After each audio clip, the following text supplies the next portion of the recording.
একাদশে বৃহস্পতি এই কথাটা প্রত্যেকে কম বেশি শুনেছি, আর এই কারণেই শুনেছি এটা পরাশরীয় হোরাশাস্ত্রে এ বিষয়ে কিন্তু সবিস্তারে বর্ণনা আছে যে যখন একাদশে বৃহস্পতির শুভ দৃষ্টি পড়ে তখন একজন জাতক জাতিকা তার জীবনের সব থেকে সেরা সাফল্যটা পায়। প্রশ্ন হচ্ছে কোন সময়? আপাতত বৃষ রাশির ঘরে কিন্তু রয়েছে বৃহস্পতি, এরপরে মিথুন রাশিতে প্রবেশ করবে। এই মিথুন রাশিতে যখন প্রবেশ করবে তখন একই সঙ্গে আপনাদের লগ্ন চার্ট সাপেক্ষে, বিশেষত রাশির ঘর সাপেক্ষে মীন রাশিতে প্রবেশ করবে শনি। শনিও সেখান থেকে আপনাদের একাদশতম ঘর, যেটা ধনু রাশির ঘর, সেখানেও কিন্তু দৃষ্টি দেবে এবং সেটা অবশ্যই শুভ দৃষ্টি। এর মূল কারণ বৃহস্পতির ঘরে দৃষ্টি দেবে। শনির সঙ্গে বৃহস্পতির যে সম্পর্ক সেটা কোনো রকম শত্রুতা সম্পর্ক নেই, এটা কিন্তু মাথায় রাখতে হবে। তাহলে দেখছি কি যে শনি মীন রাশির ঘর থেকে একাদশ ঘরে দৃষ্টি দিচ্ছে, অর্থাৎ আপনাদের কুম্ভ রাশির ঘর সাপেক্ষে একাদশ নম্বর ঘর ধনু রাশির ঘরে দৃষ্টি দিচ্ছে, আবার মিথুন রাশির ঘর থেকে সপ্তম দৃষ্টির দ্বারা সেখানেও কিন্তু আমাদের বৃহস্পতি সে একাদশ নম্বর ঘরে কিন্তু দৃষ্টি দিচ্ছে এবং বৃহস্পতি তার নিজের ঘরে দৃষ্টি দিচ্ছে। এই যে একটা যুগ্ম প্রভাব আপনারা পেতে চলেছেন, এই প্রভাবে আপনারা 100% অনেকটা পরিবর্তন আপনারা নিজেরা পরিলক্ষিত হতে দেখবেন নিজেদের লাইফে, এবং সেটা সার্বিক শুভ ফল। দরকার পড়লে এই জায়গাটাকে আপনারা রেকর্ড করুন, আপনারা লিখে রাখুন যে 2025 থেকে শুরু হয়ে 27-এর মধ্যে আপনাদের লাইফটা কোন জায়গায় পৌঁছায়। তবে এক্ষেত্রে একটা কথা বলবো যে আপনাদের চার্টে কিন্তু এই শনি এবং বৃহস্পতির শুভ প্রভাব থাকা লাগবে, এটা কিন্তু মাথায় রাখবেন, কারণ এই দুটোই আপনাদেরকে অনেক বড় একটা প্ল্যাটফর্মে কিন্তু পৌঁছে দেবে। সেটা শারীরিক হোক, মানসিক হোক, সামাজিক হোক, অর্থনৈতিক হোক, সেটা চাকরি, বাণিজ্য, দাম্পত্য জীবন, এভরি। শনি এবং বৃহস্পতির সঠিক গাইড মেনটেন করে চলাটা এই মুহূর্তে আপনাদের জন্য সব থেকে বড় সেরা রেমেডি। তবে একটা কথা বলতে পারি, শনির 7.5 যেহেতু চলছে, আপনাদের তৃতীয় চরণ শুরু হবে। এই তৃতীয় চরণে অর্থাৎ তৃতীয় পর্বে পরাশরী হোরাশাস্ত্রে কিন্তু এটাও লেখা আছে যে এখানে কিন্তু আপনারা মনে রাখবেন, যেহেতু একাদশে দৃষ্টি দেয়, তার মানে আপনাদের লাইফে অনেকাংশে এই শনির 7.5 প্রভাব কেটে যায়, অশুভ প্রভাবটা কেটে যায় এবং আপনারা সার্বিক দিক থেকে একটা শুভ ফল পেতে শুরু করেন। কথাটা এখানে একটা জিনিস মনে রাখবেন, শনির একটা বিশেষ রেমেডি পরাশরী হোরাশাস্ত্রে উল্লেখ রয়েছে।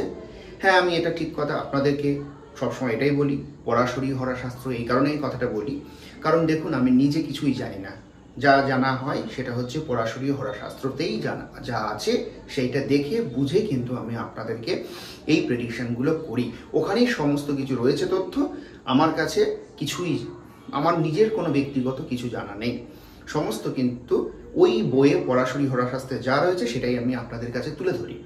এখন এখানে আর একটা বিশেষ কথা বলে রাখি, সেটা হচ্ছে এই হোরাশাস্ত্রে যেটা বর্ণনা পাওয়া যাচ্ছে, যখন শনি এবং বৃহস্পতির ওই একাদশে, মানে আপনাদের চার্ট সাপেক্ষে একাদশে দৃষ্টিতে পড়ছে, তখন কিন্তু সার্বিক সাফল্য আপনাদের এনে দেবে। আর শনির একটা রেমেডি এখানে বলা আছে, সেটা হচ্ছে যদি শনি হচ্ছে খুব দ্রুত মানে মুভমেন্ট করে না, আস্তে আস্তে, আর চন্দ্র হচ্ছে খুব দ্রুত, খুব খুব স্পিড, 2.5 দিন অন্তর একটা রাশি পরিবর্তন করে ফেলে, আর 2.5 বছর লাগে শনির একটা রাশি পরিবর্তন করতে। এর ফলে এই শনি এবং চন্দ্র, এই যে 7.5 ব্যাপারটা কি হয়, যখন আপনাদের রাশির ঘরে শনি আসে, মানে আপনাদের রাশির ঘরে, আগের ঘরে যখন শনি আসে তখন থেকে 7.5 শুরু হয়, তাহলে রাশির ঘর মানে কি, চন্দ্রকে ইন্ডিকেট করছে।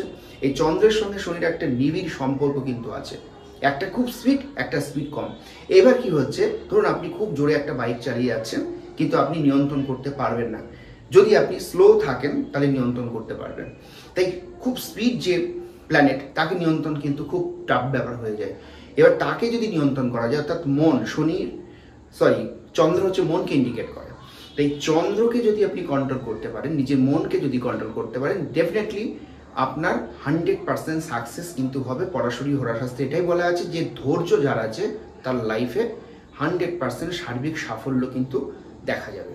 এটা নিয়ে কোনো দ্বিমত নেই, এটাই কিন্তু হোরাশাস্ত্রে বলা আছে। দরকার পড়লে আপনারা সেখান থেকে দেখে নেবেন বা সেই শাস্ত্রটা অধ্যয়ন করবেন। কিন্তু শাস্ত্র অধ্যয়ন পূর্বে বলে রাখছি, ন্যায়শাস্ত্র পড়ে তারপরে যে কোনো শাস্ত্র অধ্যয়ন করলে সেখান থেকে কিন্তু আপনারা ফল লাভ পাবেন।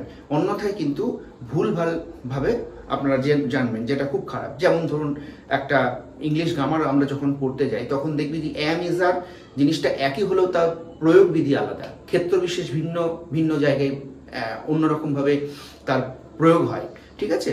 তো প্রত্যেকটা কিছুর ক্ষেত্রে মানে ভাষা শিক্ষার ক্ষেত্রে যেমন এরকম ব্যাপার দেখলাম, তাহলে শাস্ত্র শিক্ষার ক্ষেত্রে কিন্তু ন্যায়শাস্ত্র অধ্যয়ন না করলে আপনি যে শাস্ত্রই পড়ুন না কেন সেখান থেকে আপনি ফিডব্যাকটা ভালো পাবেন না, এবং সদ্গুরুর মাধ্যমে পড়তে হবে।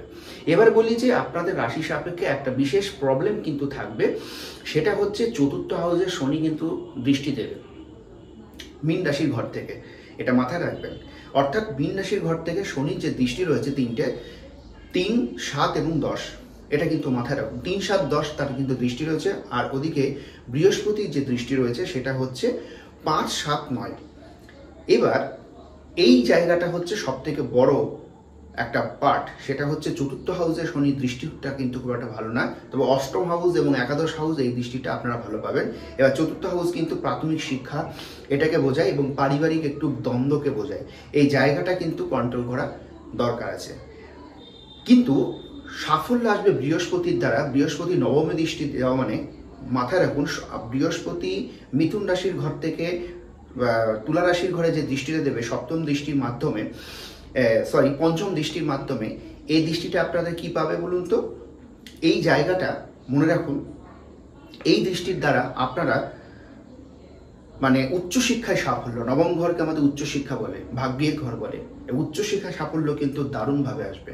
আর একই সঙ্গে যেটা বললাম যে আপনাদের একাদশ ঘরে যেটা শনির তার সপ্তম দৃষ্টি দ্বারা অর্থাৎ ধনুরাশির ঘরে দৃষ্টি দেবে, এবং একই সঙ্গে শনি বৃহস্পতি তার সপ্তম দৃষ্টি যেটা বললাম ধনুরাশির ঘরে দেবে মিথুন রাশির ঘর থেকে। আর মীন রাশির ঘর থেকে শনি যে দৃষ্টিটা দিচ্ছে দশম দৃষ্টি, ঠিক আছে, সেই দৃষ্টির দ্বারা আপনাদের কিন্তু ধনুরাশির ঘরে দৃষ্টি পড়বে একাদশ নম্বর হাউসে। অর্থাৎ এই যে যুগ্ম প্রভাব, এটাকেই আমি বলছি আপনাদের জন্য মহাজাগতিক একটা যোগ।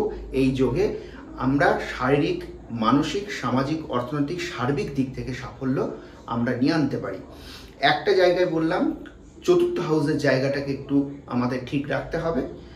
এই জায়গাটা ঠিক রাখতে পারলে আর একটা এর সঙ্গে যুক্ত হতেই হবে, সেটা হচ্ছে আপনাদের মার্চ মাসের পর কিন্তু নিজের যে ঘর, আপনার রাশির ঘর, আগামী 1.5 বছরের জন্য যেটা 25 সালের মার্চ মাসে আসছে, সেটা হচ্ছে কি রাহু মীন রাশির ঘর থেকে আপনাদের ঘরে আসবে। এইটা হচ্ছে কি হয়, গ্রহণযোগ বলা হয়। এটাও কিন্তু দেখুন সেই মনকেই কেন্দ্র করছে, মনের মধ্যে উদ্বেগ, উৎকণ্ঠা, একটা দিশাহীন ভাব হতে পারে। এই জায়গাটাও কিন্তু এই যে বললাম চন্দ্রের রেমেডি করলে শনির রেমেডিও কিন্তু হচ্ছে।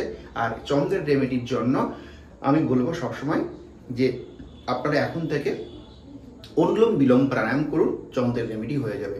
আর সব থেকে ভালো হয় যেটা বলবো যে সঠিক প্রেডিকশন করিয়ে সঠিক গাইড মেনে চলুন, কারণ আপনাদের যে শুভ প্রভাবটা আসতে চলেছে এটা কিন্তু সম্পূর্ণভাবে পেতে আপনারা পারবেন, যেটা এই সাফল্যটা ছেড়ে দেবেন না।